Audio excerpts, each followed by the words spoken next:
to Harbo. I'm very intrigued by Harbo. Normally, when I saw him back in the Danish scene locally, before he got this, yeah, you loved him. He was the big carry. He was the main carry. But this split, he's shown a lot of versatility. Played, I think, 7 champs in 8 games. He's played some tank as well. He's played the Sion, the Malphite, the Cassante. He's played the damage. He's been able to be very flexible. And I'm excited to see if that trend continues and how that will play out for him. Or if he will go back to the more stock standard. I'm Harbo, I'm the main carry. But I think as long as Liam Cole is comfortable getting the resources on the Aphelios, Harbo is happy to take the step back and say, I can play whatever the team really needs. If you on fourth wall camps mid, would you say that he's visiting Harbour Hotel? Oh, that's an old joke. That's an old joke. I remember playing Harbour Hotel when I grew up. I was too young to play it. You look too young. I had to lie about my age, of course. As everyone does. Criminal. You're hearing this. We're going to get the popo on you. Danish, please kick the do. Open FBI, up. No, I mean, let's see if I'll be here for the 4th game then, if they've arrested me since. Regardless, though, if you've disappeared, you know why. Has begun. The Rail, the Ivern, and the Maokai has been taken off the table by 4th wall. Vanir looking to ban out the Sire, so no more Sire Khan for this game. Regardless, though, Poppy also taken off the table before they look to round out their bans with any ideas, veteran? Yeah, I mean, 4th wall with both the Ivan and Rel bans, I know what Pippi Bat's OPGG looks like here, and they pick away Liam Cole's Aphelios. Yeah, the Xayah is down, the Milio is down, the classic, the best thing to do, even if you're, like, Exakick into Noah, is to just slam the Milio plus the Jinx, but you're not getting that. It's the other Arcane Champion, the nerfed Arcane Champion, Vi, is currently being hovered. A dive composition into an Aphelios, not typically what you want to be doing, as we saw last game how effective Aphelios can be in those dive situations, but that seems to be what Vanir is committing to, and honestly, maybe Witter was right. Two nerfed champions already again, 13-13, seemingly not having too much of an impact on the current meta, the current state of things. As it's being hovered, the Tristana, we'll see if it actually gets locked down. Pretty good all-in ADC. If it's picked in that bot side, it can be that flex as well if you want to bait 4th wall into a one of those matchups in mid where Tristana can dominate. You like that though, you like the Tristana veteran. I want to hear more about why. Because Tristana can be a really good ranged match. Yes, it has a lot of all-in potential, but on later levels, it's a very strong ranged match into both Aphelios and Jinx. It's one of the few things that can work as part of an anti-Jinx composition. Vitality of Perks love to do that a lot last split before they, just lost every single game. That Tristana is going to be their tool to have some threat on anything but a green gun Aphelios, so long as they can be patient and play back with their Tristana. They should be good. The Braum is obviously done, because if Vanir aren't patient and they just slam the W on Triss, slam the R on Vi, and just try to dive this Aphelios, it's all very doomed.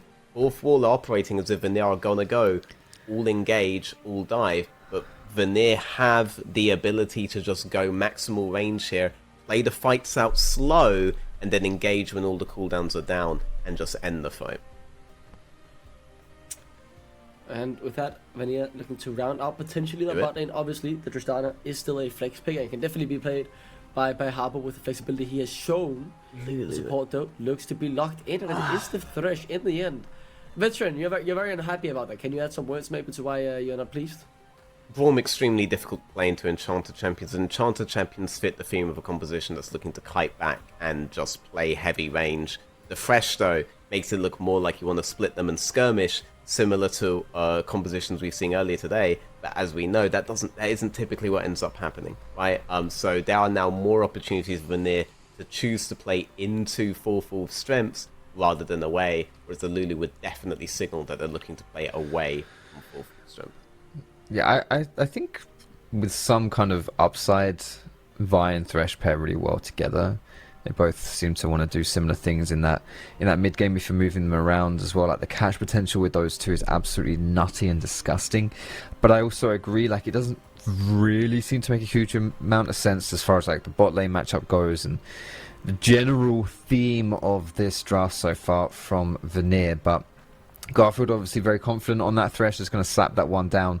And instead it's going to be a Syndra ban here from 4th wall, which I think it's a bit interesting because you see Tristana, and like the chances of Tristana being mid are very high. Unless I'm kind of missing something here, like, and there's something I'm not too familiar with this Tristana. Like, she's kind of fallen out of favor as a bot laner in professional play. Like, you don't see her a lot down bot side. She's much more about getting control in that mid lane and yeah, getting that prio and working around that way with the range as she gets levels, as you mentioned, they're veteran. But maybe there's something. Bot. It's going to be Tristana bot instead. So, yeah, jumping into that Aphelios is that Tristana with all that all-in potential. They've kind of changed the shape of this draft. It looks a lot more aggressive towards the bot side of the map now. But what I'm wondering here, when you have Vanir, right? You had the last pick. You could have waited with this mid lane pick until you could see what matchup you're going up against. Now you have the counter pick for the top lane, obviously available instead. But is that really a worthwhile trade-off? Jinrace could be going towards the Sandra, which he has had success on. This is a very confusing draft. I'm in particularly flawed by Vanir's plan, but I do believe they have something up their sleeve to play against this Aphelios, because obviously they either ban it or take it away. And I guess this is something they've practiced. The Tristana, Thresh maybe going ultra aggressive, trying to snowball. Regardless, I want to see what happens. Confused as the Xin Zhao is the last pick here for fourth wall. Perfect. Alright, so the composition for fourth wall is extremely obvious now wants to play out. You have all of the makings of getting those resets out on the Lissandra and just snowballing a game that would be really effective for the Aphelios. You have the displacement, you have the lockdown, you have the burst. Very simple team fight comp. You're going to win almost every team fight with that. On Vanir, I'm not entirely sure what it is they want to do. So Victor does make it seem like you're intending to just outrange the Aphelios with the Tristana and play that way, with Thresh for safety on your low mobility lanes. But you also have this stat checking Darius, right? And Darius can act as a juggernaut, just put himself between you and the opponents. But your opponents aren't necessarily intending to dive. But what you're looking at on Vanir here is a lot of range, play fight slow, don't go full monkey mode and just run at them, because you obviously cannot win a fight like that. But crucially, if 4-4 ever get a single flank off, that's displacement, it's lockdown, suddenly the fight is 4v5, 3v5, and 4-4 will win. Ease of execution is definitely on 4-4's side, even if technically Vanir do have all of the tools to win this game. Yeah, this is going to be an interesting one right from the get-go as well. Like, Xin Zhao always throws that extra spice into the early game as a jungler, because he is such an aggressive champion. And then when you look at the lane setup that he's got across the map for aggressive plays, you know, not only does he have a good matchup into Vi if he finds her, like he's totally okay with that, but the Lissandra lockdown, the Braum lockdown as well, Gragas body slam, he can really, realistically speaking, go wherever he wants to go on the map here.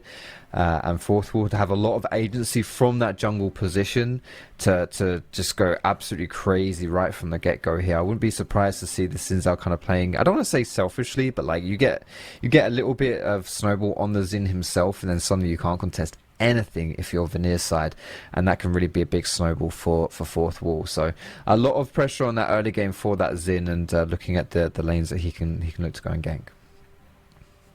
And I'm still looking at the Vanir draft here, trying to figure out exactly where they want to play, right? Because locking the Darius, you obviously open up a whole new avenue of trying to snowball early on. But with the Tristana, you said it's been falling out of favor as the bot lane in the pro play, and I understand why, because to me it doesn't seem the strongest either. I would have hoped for it to be Harpo in the mid lane. Do you play towards Tristana, trying to snowball her early? Like, how do you use your resources? Because as you guys said, the ease of execution is on fourth wall, so Vanir are the ones to have to pull a rabbit out of the hat here and outplay somewhere, somehow. But where is Aphelios weakest, right? It's level 1, level 2, and Braum, whereas he's a very strong level 1 champion in terms of invades, level 1, level 2, he's not necessarily going to be this hardcore counter to a Tristana all-in. Tristana incredibly spikes on level 2, so there is a really good opportunity there for them to just play an all-in on Tristana early. I do ultimately think the point of the composition is to play for pressure points on top, and just have these two ridiculously strong wave clearers that also outscale you in terms of range and in terms of damage, just get to those points in the game and play these fights out slow, right? Yeah, you have a Tristana, yeah, you have a Vi, yeah, you can all in, but, you know, if we don't have that neuron activation, they should win out on these fights. It's a big if, right? Better players than these guys have that neuron activation frequently and just go balls to the wall, and they're like, what? I can't just dive the Lissandra, Zinzao, Gragas, Braum, Aphelios composition? No way! Our draft was clearly just worse. Yeah, there's so much going on from Fourth Wall side as well. Like, that's something to bear in mind, you know. Like, there's just so much like zone control in these team fights, you know, whether if think about it from the perspective of danger zones, like the floor is lava type thing, right? Just areas you do not want to walk into, areas you do not want to be caught dead in. There's a lot of those with like Braum ultis and like Lissandra ulti, and Lissandra's her control in general, and like Zinzao as well will be knocking people back, and Gragas with his barrels and stuff. Like, it's just going to be a minefield you're going to be trying to navigate and dodge. So it can be difficult to find your way around that if you are Vanir.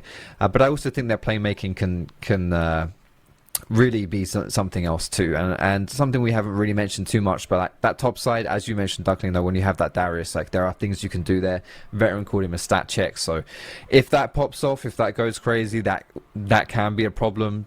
And that's also another thing that Fourth will have to bear in mind, and might be playing on Ute's mind as well, as that Zinzao, to alleviate a little bit of pressure early if he wants to show a bit of love top.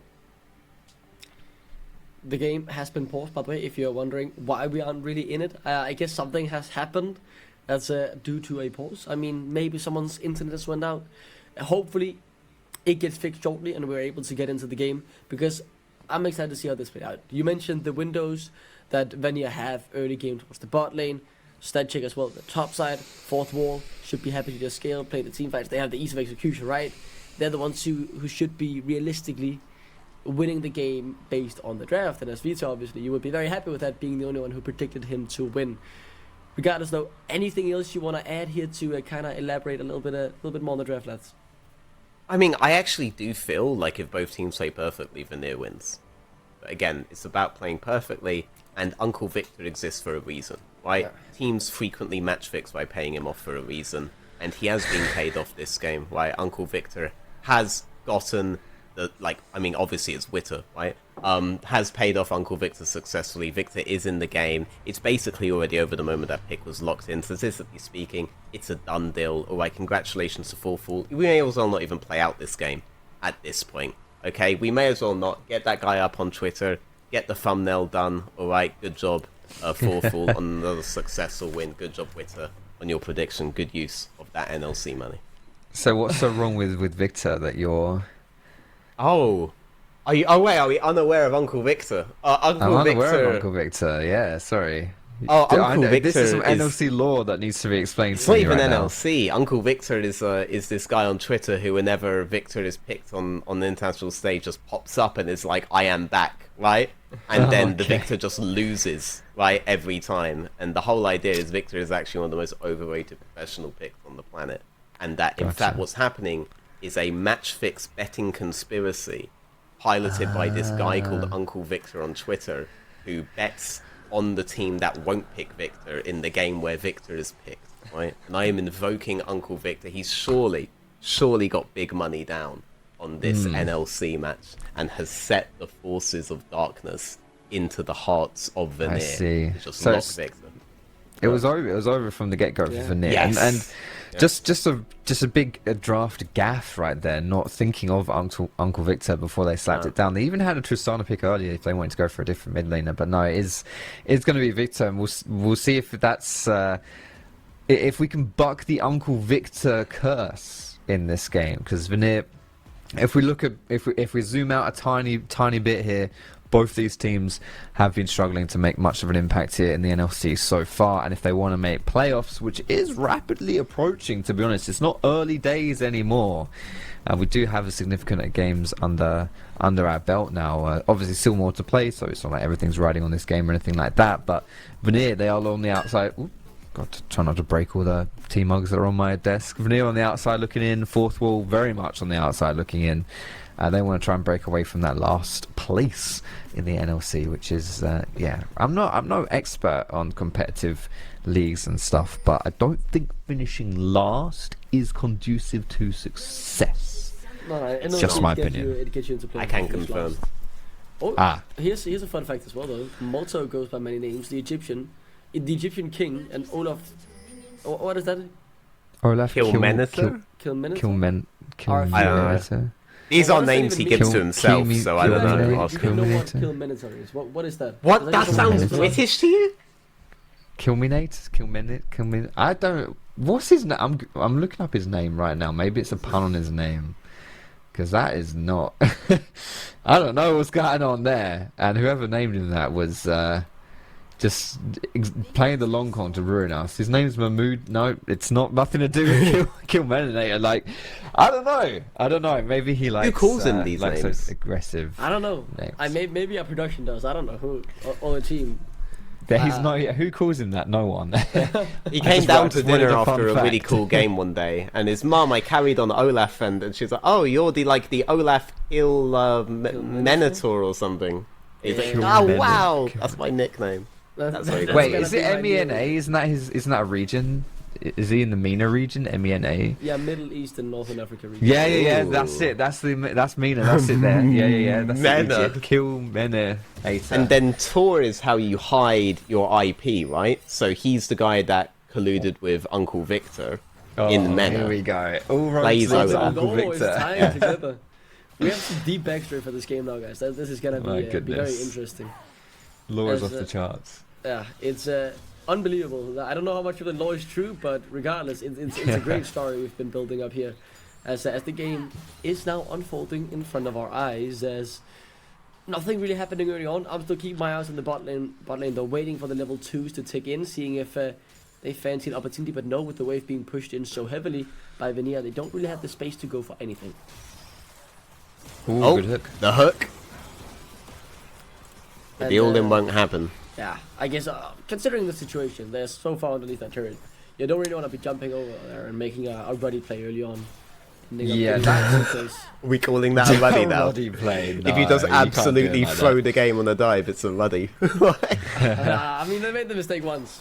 They're gonna let them off the hook after today. Okay. They've got to live with their errors, contemplate their sins for the rest of today, and then they'll get a fresh start later on. That is the downside, though. You saw. No, this is a good path. Go on, you. Let's see what you can do. Let's see what Harbo can do here, though. He could continue to just try and go forward. I mean, he's looking for the flash early on. Now here comes Vi. He's fine. That's what. That is his flash, he's though. burned flash against the Xin Zhao and Lissandra. I'm not sure I'm happy with that one. That sucker's not going to be up for 5 minutes. And in 2 minutes' time, alright, level 6 is going to be up on the side of Jinbei. Yes, he has to TP in now, but he'll have both flash and ult, and it's going to be one of the easiest dives on the planet. That's why Uncle Victor very truthfully says on his Twitter account that he lives in a mansion off of the bets that he's made from Victor matchfixing. You're really into the Victor matchfixing storyline. He's so based. I did take a look at his Twitter when you sent it. It is definitely... He lives in a mansion, why wouldn't I? Yeah, of course, with his 300 followers. Yeah. It's like a very each one of his followers. I'm surprised you know him, considering your level of fame. Look at the amount of players that at him though. Whenever Victor's he's known, he's known, just not by the general. He's a secret. He's the secret. Damn. He's the underground secret. I like the fedora he's put on Victor, but that is kind of stylish. He had a better Twitter account, but Elon Musk couldn't let the truth come out. Oh, he banned it, and let's see if Kamara can get out of the situation. The hook goes wide, so I guess Garfield had a bit of a Monday there with them slip up. Regardless, another miss. Kamara still alive. Did you see that sidestep? Did you see Kamara's sidestep there? That's the Scottish faker, my man. That was Scottish faker. That was actually ridiculous. That's a big boy agile move right there. Can we get a replay of that? Genuinely, a slight step to avoid that the knock up from Viku. That actually was quite a small thing, but blimey, that was mega right there. That's big. Yeah, that was pretty cool. That was fantastic.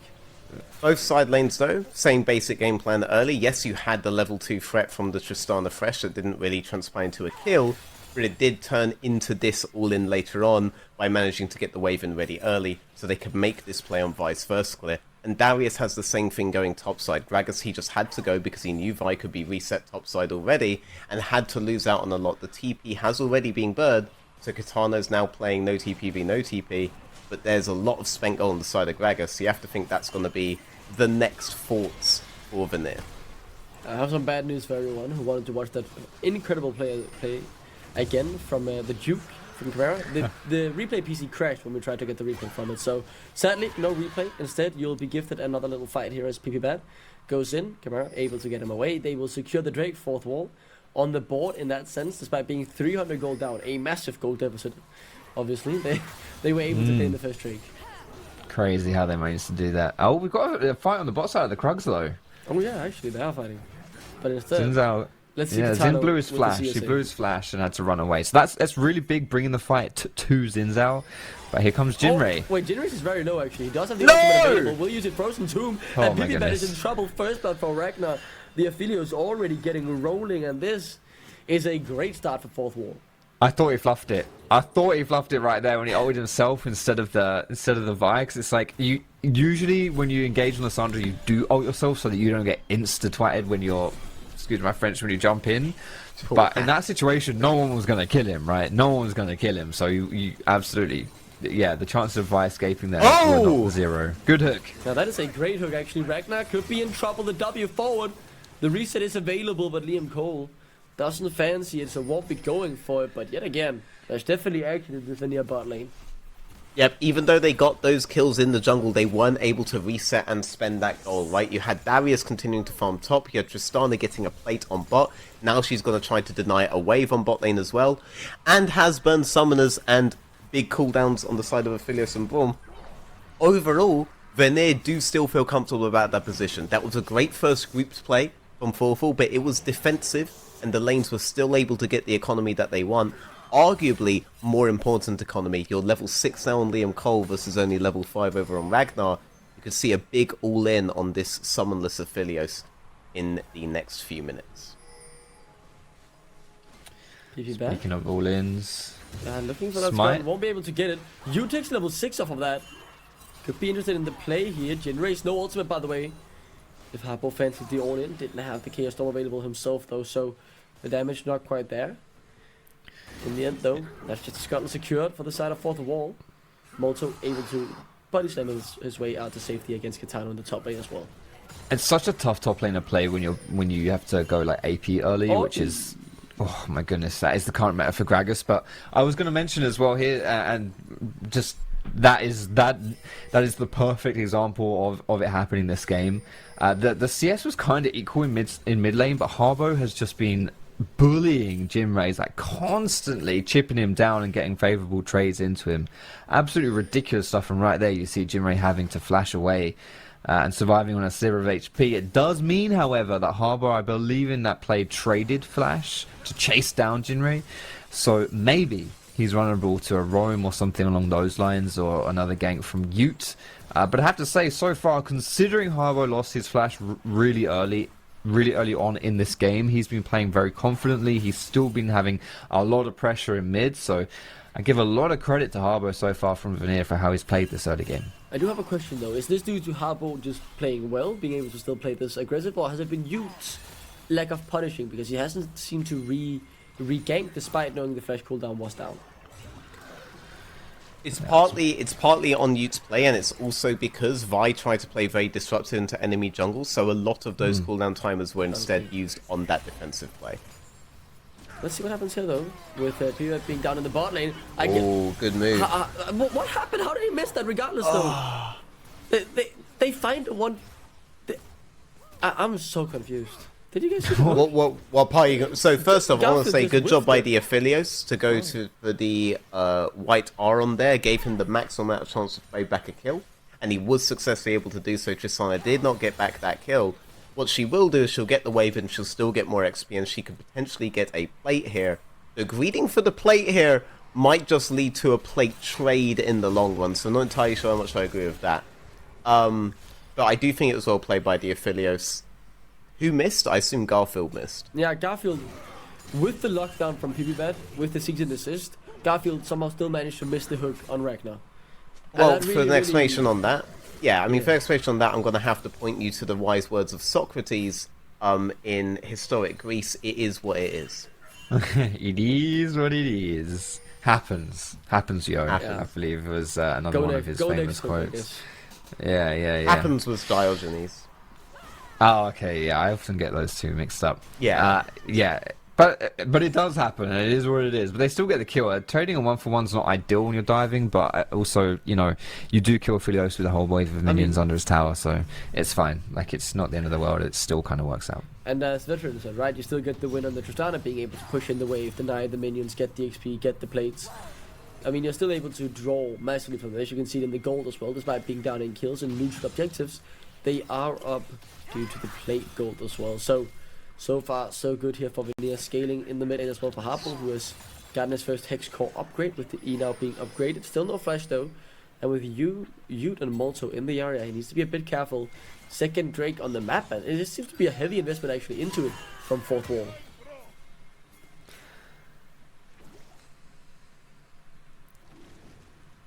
Has Molto been spotted yet? Not now, he has for sure. So he's just gonna walk back into the top lane, I believe. Well, Dragon's up. Yeah, this is the thing, is like you kind of want to pull the trigger here, right? Yeah. And then use your TP to get back to top side. Though you know Katana's not going to be there because he has no teleport. You really have to go for Dragon here, and that's what fourth wall going to do. Yeah. Yeah, they're doing it here, and it should be pretty free for these guys. They just give it up, right? The TP instantly coming through. Maybe they want to fight 4v4 now, though. There's still 3,000 HP on the Drake. They know Molto That's a now. bad Giant TP. Jinrace is in trouble. He's going to get taken out instantly. The Frozen Tomb barely comes through. Ragnar flashing into the Chaos Storm, and he's now on the wrong side of the fight. There you go. And despite PvP going down, this looks to be Vanir's fight to win. Liam Cole could still dash forward. I believe the W is still available. There it comes. The rocket jump into another kill. Double kill for him. 2 kills. Drake denied, and the TP simply too early there from Molto. God, that TP was garbage. That was not good at all. He's roamed all the way down. He's waddled his obese legs down to the bot side of the map just to put some pressure to create that dragon opportunity, and then just TP's out. Like, I guess he thought it was free, right? They had the dragon, that it was a done deal and he could walk away and it wouldn't be a problem. They didn't need him anymore. But as soon as they see that TP come through top, like, Kitana's calling it like, yo, he's TPing top, he's not there anymore. Gragas isn't there, it's 4v4. And Vanir was certainly happy to take that fight. And gosh, I just don't know what they were, what Fourth was really thinking. Did Molto spot Kitana there? Because Molto's stepping up very heavily to push this wave. Should still be able to dash out the safety, I believe, with his positioning, but the Drake being restarted, this time by Vanir. With no jungler around, they should be able to take it for free. Oof, this was a big whiff here by Fourth War this past minute or so. Not bueno from that, not bueno. I mean, you were absolutely happy as Vanir to take any kind of end of that trade, and Fourth War managed to find option C and just TP Gragas to top while Vanir was still in the position to contest. Like, if you just allowed the Darius to get a couple of plays on top lane, make sure you at least get one trade on bot, and then send the Gragas top, that would have been perfect, right? There are losing situations you could have, right? But they managed to choose option C and just lose everything on the map. This is the best thing they could get, but if they commit, you have to think they're not in a position to win a fight yet. So they will instead just take the 2 plates, unable to get the third. It is something back. We have to be honest that the tech almost ties up the goal. You're still almost 1,000 behind. But it is something back, able to use the Herald before the timer runs out as well on the plates. So happy with that in the end. A small win here for Fourth Wall, as it is still Vanir in control of the game. Are they happy with how this laning phase has somewhat ended? 14 minutes in, 2-0 on Liam Cole's Tristana. So far so good for Vanir, right? 100%. Ooh. I would be so comfortable as Vanir going into the later stages of the game. Right? Yeah, I was the line on the left. Yeah, See the line. what? What you seeing? Yeah. No, you're crazy. What you seeing? I thought it was Don't worry. weekend. Don't worry, Duckling. I've got you. The fever's not that bad yet. It's It's gone! Yeah. Wait, why did it go? What did it mean? Yeah, well, maybe That was a Uncle message Victor's from, sign. Yeah, it was Uncle Victor. Yes, that was the sign. Oh, now, no. the game's been going good so far, Harbo, but now is time to activate. Alright, he's got his sleeper agent. Yeah. Yeah, There it it's is. happening. It's happening. We're shifting to the reality! Oh no. What is he doing to our broadcast, Uncle Victor? This is Oh my unbelievable. god.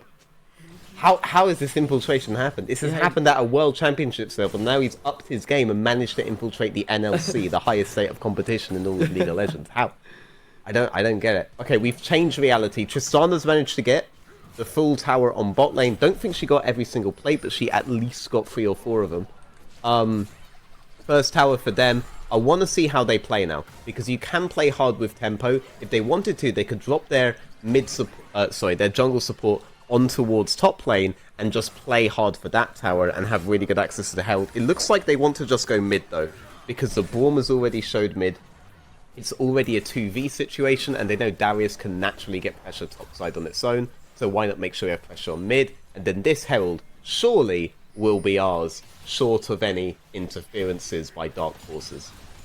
Those Dark Forces have shown a little bit today, but I don't think it will be enough to stop Vanir from taking this, especially if they set up a trap here. Garfield hits the hook. Yeah, Garfield does hit the hook. Molzo forced to fetch away. Oh, that's good. Throw back. Yeah, Garfield another one in trouble. That's a big glacial fissure. And instantly, 2 members of Vanir are deleted. Liam Cole being one of them. And that's massive. Now they will chase on towards Harpo.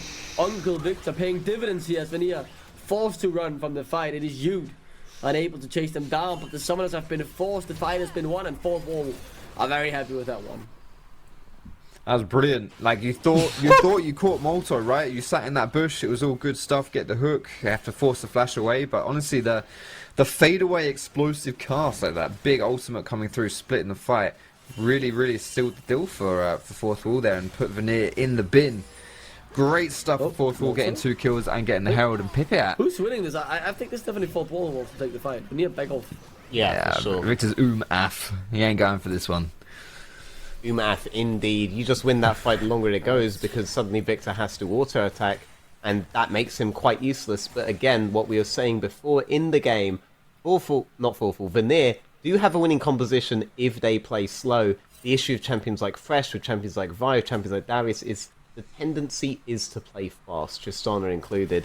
And they fell into that tendency, and Forful were more than happy to take that fight. They lost the first fight that Garfield opened with a catch, but that was because they were at a huge numbers disadvantage and Vanir were coming out of every single angle. In that one, the ease of execution, Foxdrop's favourite phrase, was on the side of Forful, and they could absolutely win that fight. And they'll win that fight every time if Vanir choose to play like this. I think I said that phrase once, and you guys have quoted it 3 or 4 times, so actually, you guys love that phrase. Maybe I just put the old earworm into your brains there, because tell me I'm wrong though. Ease of execution is what it's all about, isn't it? Like, you just press buttons, and if you press buttons and it's easy, then you're done, sorted, and that's just League of Legends in a nutshell. Here comes another engage. Yeah, people Duke's initially engaged. Now he re-engages. Oh, and they want my to get goodness! Yet again, but you're just inside the meat grinder of Ragnar. It is Vanir able to take down 2, but Ragnar's still alive. Flies just forward for his second of the fight. Now though, Katana, he fights them all. Liam Cole still full HP, but it's simply not enough. He baited his own team. That's the triple kill for Ragnar. It's a 1 fight yet again for Fourth Wall. They get one back. Liam Cole, the last member standing as Genrace forces out his flash. So a significant advantage on the carries being used to only make fights barely even, if that. Suddenly, Lissandra and Aphelios, they're doing so well. Zinzao lasting so long here. But again, Vanir are like, we maybe have a catch here. Why not do it instead of just let's lay down our damage, let's get a lot of DPS in, and then clean up later. They're approaching these fights all wrong. Whereas Forful, they're approaching the fights the only way that their champions can approach these fights. And it's paying dividends. Even such a massive drag by Kitano was not enough to set up stuff for Liam Cole.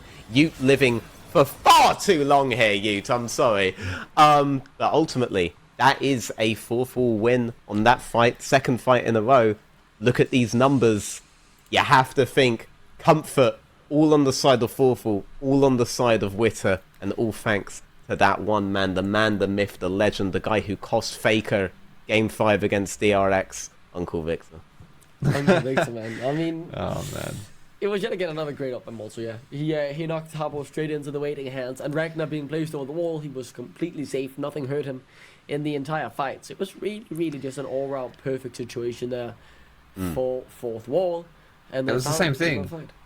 It was another fight, exactly like the same fight. It was the same thing where Vanir think they've caught Molto, they engage and throw everything at him. At first it was the thresh hook right around the Rift Herald, and this time it was via ulti.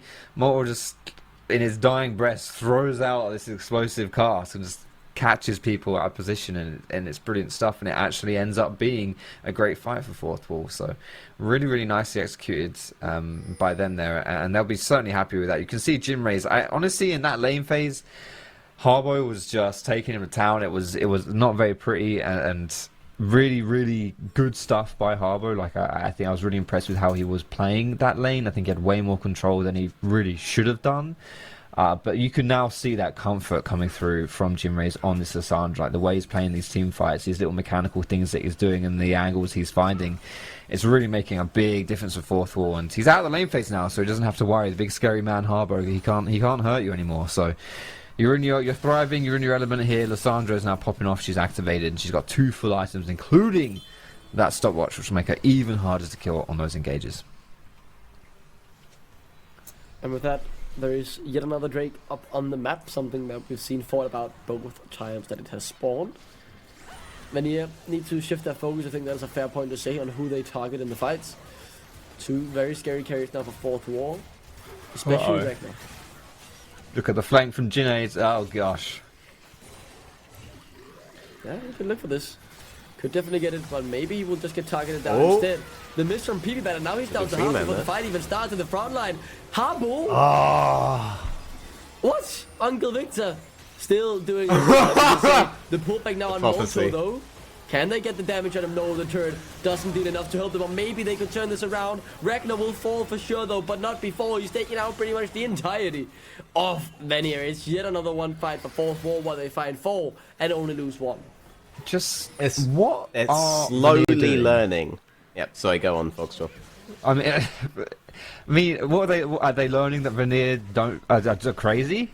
Is that what you're going to say? They're slowly going through the champions they can't possibly engage on. They can't do it on the Gragas, they can't do it on the Braum, and now they know they can never ever do it towards the Lissandra. 3 people on top of Lissandra for ages at the cost of their own Victor, and Lissandra lived through the entire fight, basically gifted her a 3-man engage.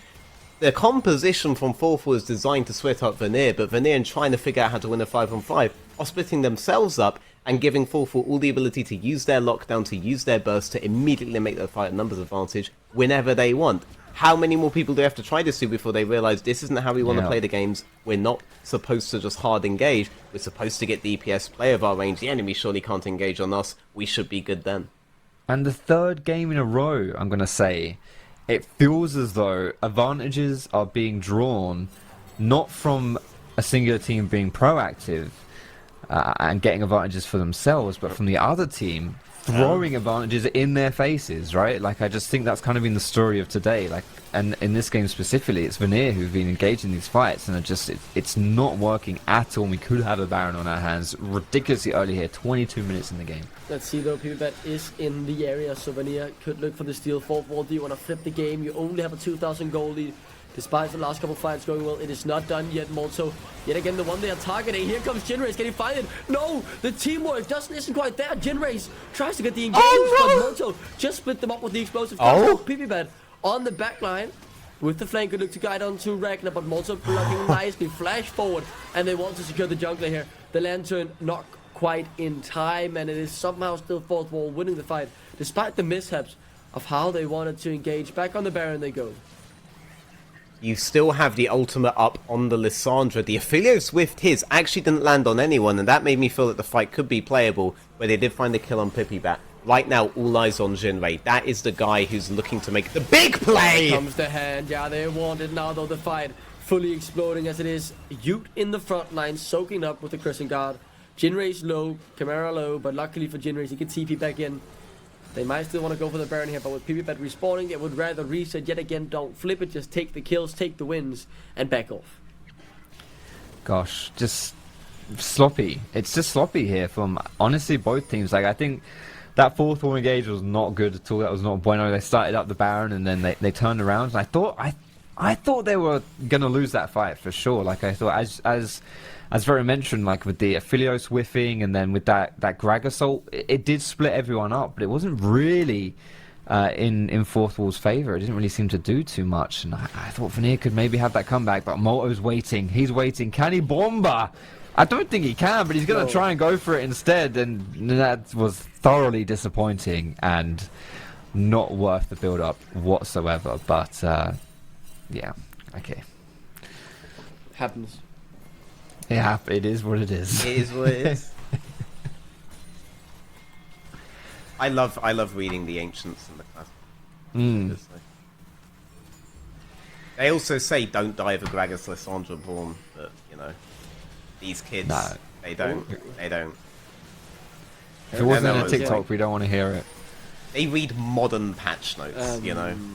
Maybe get some mission in there, Vanir, guys. They are on it now. They have it, but Bluebird is not able to get close enough so far. 3k and dropping. He's kicked out again. Yeah, this is just Baron gone.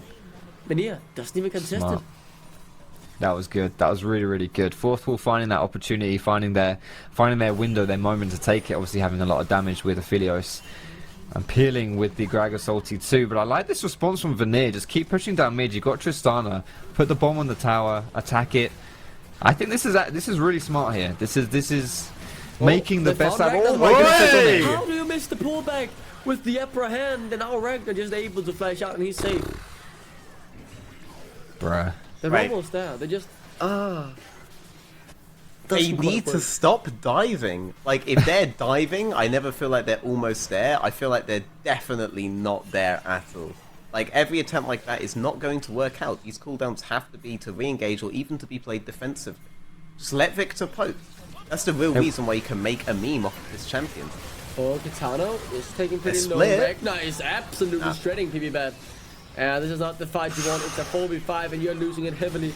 Jinrace is coming in to assassinate your backline here as well. But he can't even make it before two of them has already gone. Now Jinrace looking for more.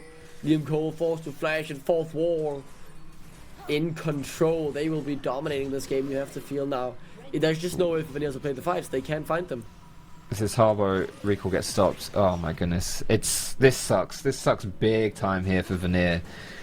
His guy, oh my goodness, another recall interrupted here. Molto is just doing nasty. Is that blind? It's the TP instead. Oh, and he's gonna get the kill as well. It's all, oh my goodness, that is just Molto with a really smart play right there. His goal wasn't even to get a kill, and he still manages to find one. He blew the TP from Harbour as well. Like Harbour was like, I'm not gonna be able to recall here. I can't do it. This Gragas is just hounding me down. I'm gonna have to blow that TP instead. And gosh, that was really good to get the mid inhibs down as well, which should be able to set up for future Dragon plays, as it looks like that's exactly what Fourth Wall are now barreling down the map to do. If I'm fresh, I'm not mentally recovering from that one, to be honest. Fully understand that we have technical difficulties in a few seconds. I also believe that was blind, no? It was, yeah. Blind. Yeah. Body slam the bush. I think he thought Victor was in the bush, funnily enough. We found someone else. Yeah. There's another one being found as well. Kitano, unfortunately for him, not had a fun game whatsoever. Astarius pick outside the lane phase. Not really that useful if you haven't been able to bully your way through against this Gragas. I mean, this is a slaughter. They're being absolutely dominated. Wow. I know someone who's having fun this game. His name begins with a U, ends in LOL, has Victor in the middle. That's how you get the mansions, boys. Honestly, genuinely, the reason why you can make memes off of a champion like this is because it requires a specific kind of patient playstyle that when you're in the moment, right, and you have the adrenaline going and you think you see an opportunity, you're just not going to adhere to that kind of a playstyle, right? It requires a very specific kind of patience from everybody involved, or the champion, it just takes too much setup to be able to utilize properly, right? He has a lot of good disengage. He can extend fights as long as he wants, but if your team's not interested in extending those fights, then you yourself don't really have a function. Let's see what happens now. It feels like just one more fight is all Fourth Wall need to win the game. I mean, if we're looking at silver linings for Vanir right now, Liam Cole is at 3 items. He could do something, I guess. 2.5 now on Harbour as well. But I'm really grasping for straws. This is rough. It's difficult, and I think what makes it tough is like Tristana will probably end this game without having any meaningful impact in these fights. Like she might pick up a few stragglers or whatever, and if someone's just jumped in really far. But it's like, how does Tristana, a champion that ideally wants to kind of bundle in a bit and get those resets, influence team fights where you cannot go within like 10 meters of a lot of these characters. Obviously, Tristana does have some good range scaling with her levels, so she is going to get that to her advantage, and hopefully that will be able to carry her in these fights, because so far she's not been able to find anything. I honestly don't know what Vanir do now. Did they just go in and try and push ult on Ragnar again? I mean, does that work?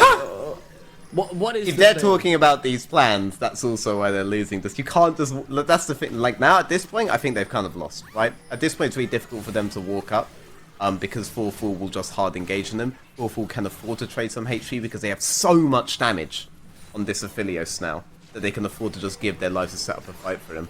Vanir, they just kind of want to wave play and wait for Forfall to mess up. They want Ragnar. The shield hasn't been taken off him. They get you down to half though.